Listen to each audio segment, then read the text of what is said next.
Alexander Gorbanov the first through of Crew 9. সপ্তাহব্যাপী ভ্রমণের পরিবর্তে মহাকাশযানের যান্ত্রিক ত্রুটির কারণে মহাকাশে এক সপ্তাহের মিশনে গিয়ে আর ফিরতে পারেননি দুই নভোচারী সুনি উইলিয়াম আর বাজ উইলমোর। কারণ বিকল হয়ে গিয়েছিল তাদের পৃথিবীতে ফিরিয়ে আনার মহাকাশযান বোয়িংয়ের স্টারলাইনার। বাধ্য হয়ে মাসের পর মাস তাদের থাকতে হচ্ছে আন্তর্জাতিক মহাকাশ স্টেশনে। আশার খবর, এই দুই নভোচারীকে পৃথিবীতে ফিরিয়ে আনতে মহাকাশে পৌঁছেছে স্পেসএক্সের ক্রু ড্রাগন ক্যাপসুল। সফলভাবে ডক করেছে আন্তর্জাতিক মহাকাশ স্টেশনে।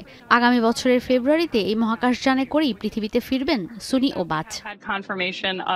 স্পেসএক্সের ক্রু ড্রাগন ক্যাপসুলে মহাকাশে গেছেন নাসার নভোচারী নিক হেগ ও রুশ নভোচারী আলেকজান্ডার গর্ভনভ। ডায়রিয়া সহ যে কোনো পানি শূন্যতায় এসএমসি রোড স্যালাইন নিন। কেনার সময় প্যাকের গায়ে এসএমসির লোগো দেখে কিনবেন। ক্যাপসুলে রয়েছে ফাঁকা আরও দুটি সিট। এই সিটে করেই পৃথিবীতে ফেরত আসবেন আন্তর্জাতিক মহাকাশ স্টেশনে অবস্থান করা দুই নভোচারী।